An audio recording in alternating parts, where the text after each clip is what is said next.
Buenas, mi nombre es Hilary Reynoso y en esta parte les voy a estar hablando sobre unos temas muy importantes en la hidráulica y neumática. Inicialmente voy a comenzar hablando sobre los compresores. Un compresor es una máquina de fluido que está construida para aumentar la presión y desplazar cierto tipo de fluido llamado comprensible, tales como gases y vapores. Esto se realiza a través de un intercambio de energía entre la máquina y el fluido, en el cual el trabajo ejercido por el compresor es transferido a la sustancia que pasa por él, convirtiéndose en energía de flujo, aumentando su presión y energía cinética, impulsándola a fluir. Las partes de un compresor son la carcasa, también se conoce como bloque o cuerpo compresor. En él se halla cada uno de los componentes del compresor y se caracteriza por ser estanca en su totalidad al gas refrigerante usado. Está el cabezal, parte del compresor donde el aire es comprimido. Está el cilindro, que es la parte que se une a la biela a través de un bulón. Estos pueden ser del tipo simple o de doble efecto, en función al tipo de compresor, o sea, según la forma en que el gas se comprima, sea por una o por ambas caras del pistón. Está la biela o manivela, es la pieza que crea el recorrido del pistón, generando así el movimiento de vaivén. Está el manómetro, que es la pieza que se encarga de medir la presión del aire. Tenemos el cigüeñal. Se trata de un eje con contrapesos y codos que posee algunas máquinas que logra cambiar el movimiento de la biela de alternativo a rotatorio y viceversa. También están las válvulas de aspiración y descarga. Es la parte del compresor que hace posible la comunicación alternativa entre los cilindros y colector de aspiración y descargas. Llegan a evitar cualquier pérdida de potencia frigorífica. Tenemos el motor. Esta parte del compresor puede ser diseñado en base a gas o a electricidad. Los más usados son los primeros, o sea, los de base a gas, los cuales se pueden usar al aire libre sin necesidad de ninguna fuente de electricidad. Los motores eléctricos hacen que la bomba gire comprimiendo el aire. Ahora les hablaré sobre los tipos de compresores. Estos se pueden clasificar según su denominación o su uso. Ahora les voy a estar hablando inicialmente sobre los compresores de desplazamiento positivo. Los compresores de desplazamiento positivo tienen una cavidad que permite que un volumen de gas entre en la máquina a la presión atmosférica. Esta cámara se vuelve más pequeña, haciendo que disminuya el volumen y al mismo tiempo aumenta la presión del gas. Dentro de esta clasificación podemos encontrar los compresores reciprocantes. Los compresores reciprocantes son una máquina de desplazamiento positivo, lo que significa que aumenta la presión del aire al reducir su volumen. Esto se consigue tomando volúmenes sucesivos de aire que están confinados dentro de un espacio cerrado y elevado este aire a una presión más alta. Algunas ventajas de este tipo de compresor son que es relativamente barato, fácil mantenimiento y adecuado para alta presión. Algunas desventajas de es muy ruidoso, hay que mantenerlo en una habitación o caja aislada para evitar el ruido. Alta temperatura de salida del aire comprimido y alto contenido de aceite en las tuberías de aire. Están también los compresores de pistón. La forma más simple de un compresor de pistón es una bomba de bicicleta. Un pistón se mueve hacia arriba en el interior del cilindro, reduciendo el espacio superior. Esto provoca que el aire tenga que aumentar la presión para poder encajar en la cavidad más pequeña. Están los compresores de tornillo. En un compresor de tornillo de doble motor, el aire queda atrapado y sellado entre los perfiles de dos tornillos, uno macho y otro hembra. A medida que los tornillos o rotores helicoidales giran y engranan en el aire, el aire es empujado a lo largo de ellos hacia un espacio cada vez más pequeño. Esto provoca un aumento de la presión para permitir que el volumen de aire dado encaje en las cavidades de la cámara de compresión. Algunas ventajas de este tipo de compresores: que es menos ruidoso, suministra gran cantidad de aire comprimido, más eficiente energéticamente en comparación con los compresores de tipo pistón. El suministro de aire es continuo en comparación con los compresores alternativos y la temperatura final del aire comprimida relativamente baja. Algunas desventajas de este tipo de cilindros es que es más caro que un compresor de pistón, es diseñado más complejo, es importante realizar un mantenimiento con frecuencia. También están los compresores scroll.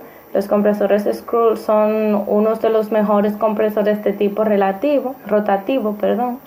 En ellos el aire se comprime mediante dos elementos en espiral.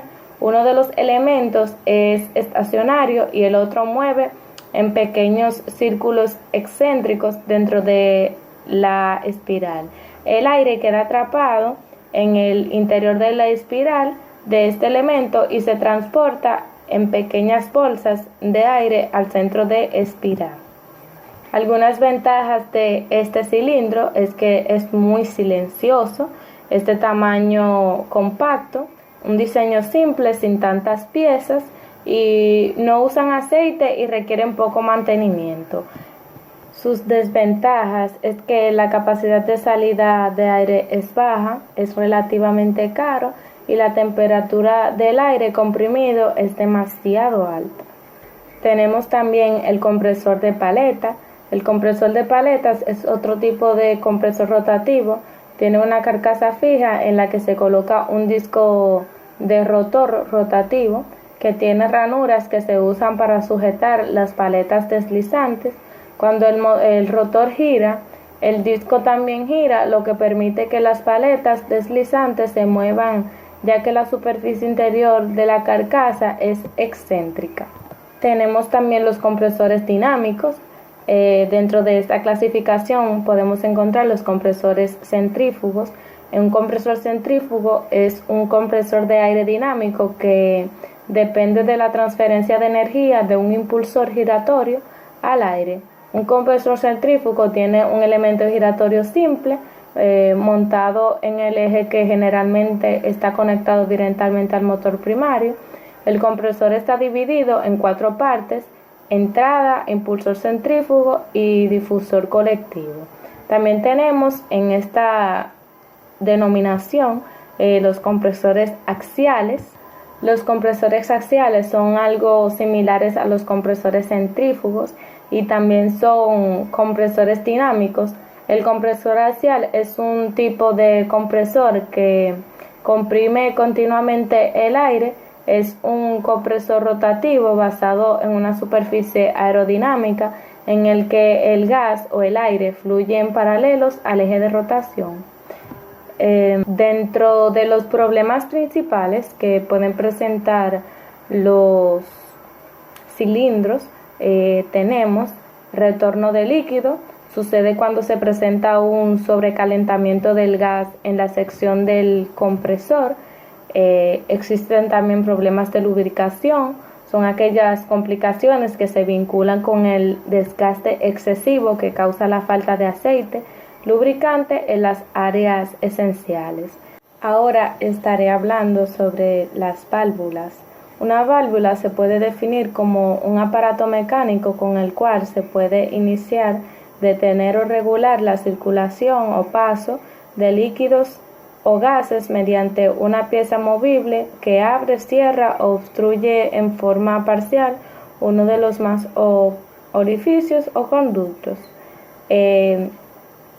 Dentro de las partes de esta podemos encontrar el actuador. El actuador es también llamado motor o accionador. Se caracteriza por ser hidráulico, eléctrico o neumático. Sin embargo, los más usados son el eléctrico y el neumático, debido a que actúan de manera rápida y sencilla. Está el cuerpo. El cuerpo tiene un tapón o obturador, un conjunto de accesorios y asientos. La unión entre la tubería y la válvula puede realizarse a través de bridas, roscadas o soldadas de forma directa a la misma. Tenemos también el eje también llamado husillo. Esta parte se encarga de fijar y conducir al obturador. También podemos encontrar el obturador, que es llamado también disco en caso de la parte metálica. Esta pieza es responsable de interrumpir el fluido físicamente y provee de seguridad a la estanqueidad de la atmósfera del fluido. Podemos encontrar también el asiento, que es la posición de la válvula donde se cierra a través del contacto con el obturador. Está la tapa y el cuerpo. Estas son partes que se retienen la presión y envuelven las posiciones internas de la válvula. Pernos de unión, elementos que se encargan de unir la tapa de la válvula y el cuerpo entre sí con el propósito de asegurar la estanqueidad atmosférica, colocando estas dos especies metálicas juntas. También tenemos los tipos de válvulas. Dentro de estas podemos encontrar la válvula de control. La válvula de control automática generalmente constituye el último elemento de un lazo de control instalado en la línea de proceso y se comporta como un orificio cuya sección de paso varía comúnmente con la finalidad de controlar un caudal en una forma determinada. Entre los usos que se le pueden dar a esta está servicio general, aceites y petróleo, gas, aire, pastas semilíquidas, líquidos espesos, vapor, gases y líquidos no condensables y líquidos corrosivos. Encontramos también la válvula de compuerta, que la válvula de compuerta es de vueltas múltiples, en la cual se cierra el orificio con un disco vertical de cara plana, que se desliza en ángulos rectos sobre el asiento. Los usos que se le puede dar a esta está servicio general, pastas semilíquidas, líquidos, vapores, gases corrosivos, etc. Está la válvula de globo. Una válvula de globo es de vueltas múltiples, en la cual el cierre se logra por medio de un disco o tapón que cierra o corta el paso del fluido en un asiento que suele estar paralelo con la circulación de la tubería. Algunos problemas que pueden presentar las válvulas son desanilación en el inserto para asiento de válvula o la guía de válvula, juego para la guía de la válvula demasiado grande y uso de chavetas de sujeción de válvula desgastada. Bien, ahora les continuaré hablando sobre el accionamiento de válvulas. El accionamiento de válvulas se puede descomponer en 4 tipos. Está el accionamiento manual, que se realiza generalmente mediante un pulsador, palanca o pedal. Está también el accionamiento mecánico, se realiza neumáticamente por el pulsador, rodillo, muelle o enclavamiento mecánico. Y está el accionamiento neumático, que se realiza neumáticamente por presión, por depresión, por presión diferencial, por accionamiento o baja presión, por el servopilotaje. Y está también el accionamiento eléctrico, que se realiza mediante un electroimán o relé o bien mediante un imán servopilotado. Hablar sobre las bombas. La bomba hidráulica convierte la energía mecánica en energía hidráulica. Es un dispositivo que toma energía de una fuente, por ejemplo, un motor eléctrico, etc., y la convierte en una forma de energía hidráulica. La bomba toma aceite de un depósito de almacenamiento, por ejemplo un tanque, y lo envía como flujo al sistema hidráulico, Todas las bombas producen flujo de aceite de igual forma. Se crea un vacío a la entrada de la bomba. Ahora continuaré hablando sobre las partes de esta.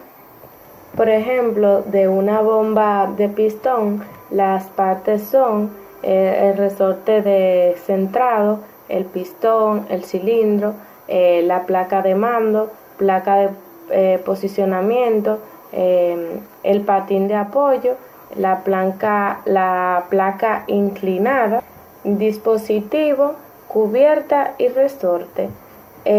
Ahora les continuaré hablando sobre las partes de otro tipo de bomba. El otro tipo de bomba es la bomba de paleta, que sus partes son entrada a la bomba de paleta, salida de la bomba de paletas, cuerpo de la bomba, cámara de trabajo, rotor, eje, paletas, cubiertas y resorte. Dentro de los tipos de bomba tenemos la bomba de émbolo, que la bomba de émbolo es una de desplazamiento positivo, diseñada para bombear altos contenidos de sólidos y sólidos de 18 a 20%. Tenemos también la bomba de pistón, que la bomba de pistón son utilizadas generalmente en la hidráulica, en la industria por su alto rendimiento y por la facilidad de poder trabajar a una presión superior a los 2000 y tienen una eficiencia volumétrica aproximadamente de 95 a 98%. Debido a la gran variedad de bombas de pistón que existen, estas están clasificadas en los siguientes renglones: bomba de pistón radial, bomba de pistón axial y bombas de pistón de barrera angular. Dentro de los otros tipos de bombas podemos encontrar la bomba de lóbulos, que la bomba de lóbulos es una bomba mecánica volumétrica y de desplazamiento positivo. Son unas cámaras de trabajo las que desplazan el líquido. Hay bombas de engranaje tipo lóbulos externos e internos. Dentro de sus características tenemos, son bombas rotativas, de engranajes extremos que difieren de este en la forma de accionamiento de los engranajes. Ambos engranajes tienen solo 3 dientes, que son muchos más anchos y más redondeados que los de una bomba de engranajes externos. Y continuando con los tipos, tenemos la bomba de engranajes. Las bombas de engranajes se usan para bombear aceite de lubricación y casi siempre tienen un componente de vibración fuerte en la frecuencia de engranaje, que es el número de dientes en el engrane de la RPM. Dentro de los problemas que pueden presentar la bomba, tenemos problemas de cavitación, golpes de ariete y falta de presión. Dentro de los usos más comunes que se le puede dar a las bombas, se encuentra en la industria en general. Se utilizan diversos tipos de bombas hidráulicas, como por ejemplo en la extracción de agua de los pozos, para la utilización como insumo en la industria de bebidas gaseosas y en la industria de petróleo para bombear fluidos dispersos. Ahora les voy a estar hablando sobre los motores hidráulicos. Los motores hidráulicos transforman energía cinética de fluido en energía mecánica rotativa, la cual generalmente es aplicada a una carga mediante un eje. Los motores hidráulicos transforman energía cinética de fluido en energía mecánica rotativa, la cual generalmente es aplicada a una carga mediante un eje. Dentro de los tipos de motores tenemos los motores de engranaje. Los motores de engranajes externos consisten en un par de ruedas de engranajes acopladas dentro de una carcasa. Tenemos también los motores de paleta. Los motores de paleta tienen un rotor con agujeros montado en un eje que acciona el mismo. También tenemos los motores de pistón, que los motores de pistones radiales tienen un barrilete o cilindro unido a un eje. El mismo contiene un número de pistones que reciprocan en cavidades radiales. El principio de funcionamiento de los motores hidráulicos es un fluido canalizado en tubos hidráulicos presurizado con la bomba. El fluido es originalmente almacenado en un reservorio.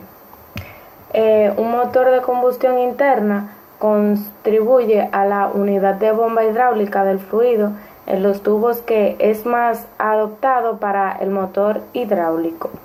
Dentro de las partes de un motor, por ejemplo, en los motores de engranaje tenemos la entrada, engranaje conducido, la salida, el engranaje impulsor, pistón y presión atmosférica.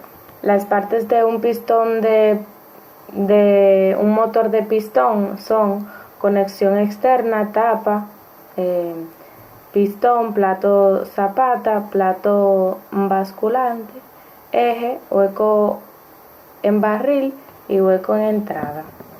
Dentro de los problemas que pueden presentar los motores hidráulicos tenemos que la mayoría de las fallas de los motores hidráulicos son causados por la utilización de fluidos impropiados, mantenimiento pobre o operación indebida. El no inspeccionar y reparar líneas y conexiones para detener las fugas, el no instalar el motor correctamente y el no encontrar la causa del mal funcionamiento del motor. Dentro de la utilidad que se le puede dar a los motores hidráulicos, como ya había dicho anteriormente, es para impulsar líquidos en tuberías. Estar hablando sobre los cilindros.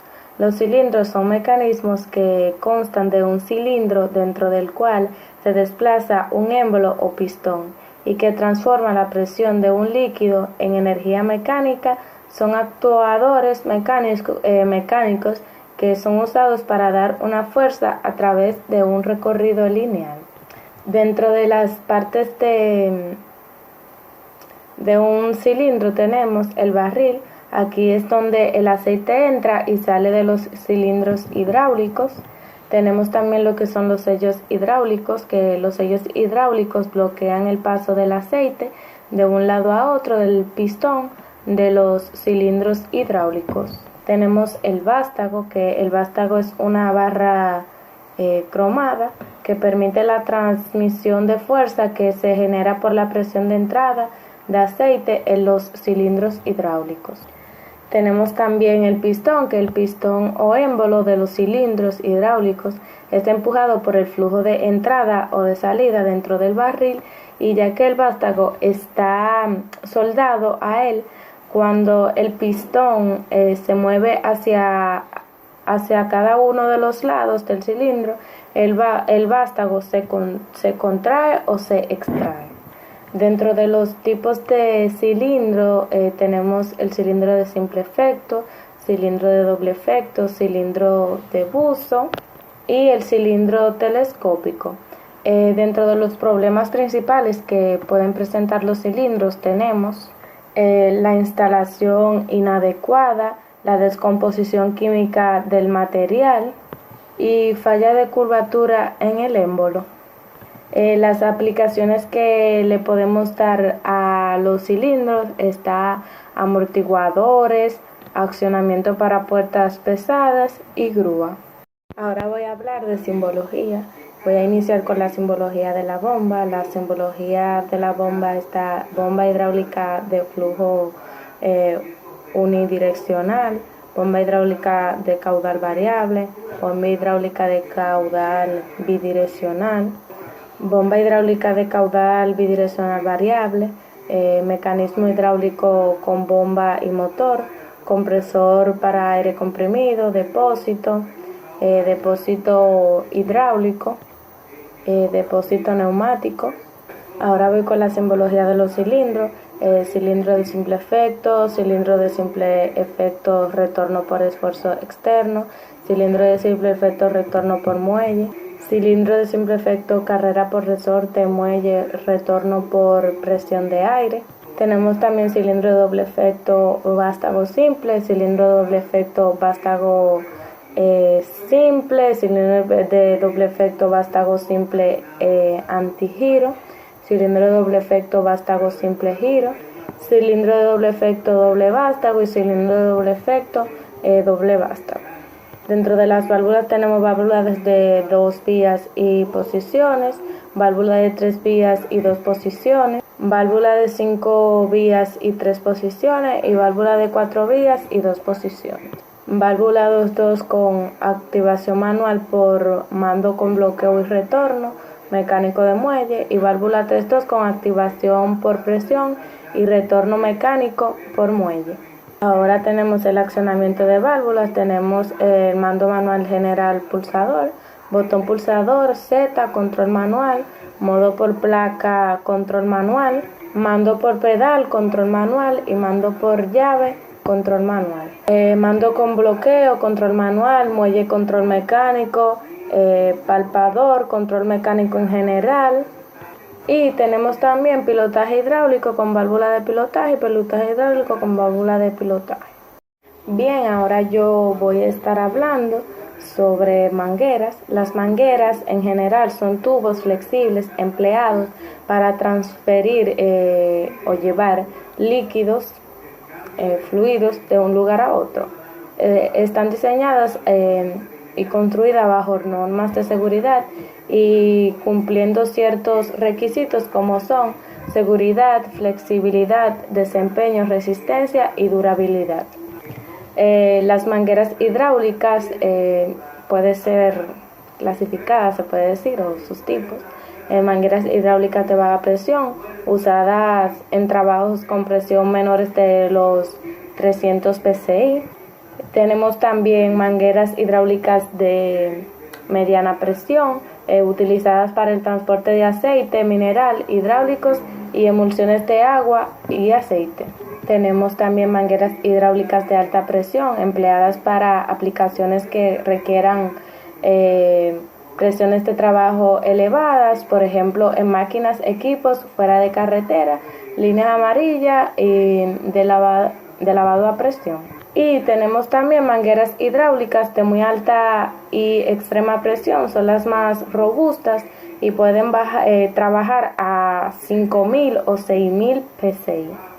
Dentro de los principios de la hidráulica tenemos principio de Pascal, que el principio o ley de Pascal es una ley anunciada por el físico y matemático francés Blaise Pascal, que podemos resumir así: la presión ejercida en un fluido incompresible y contenido en un recipiente de paredes indeformables se transmite con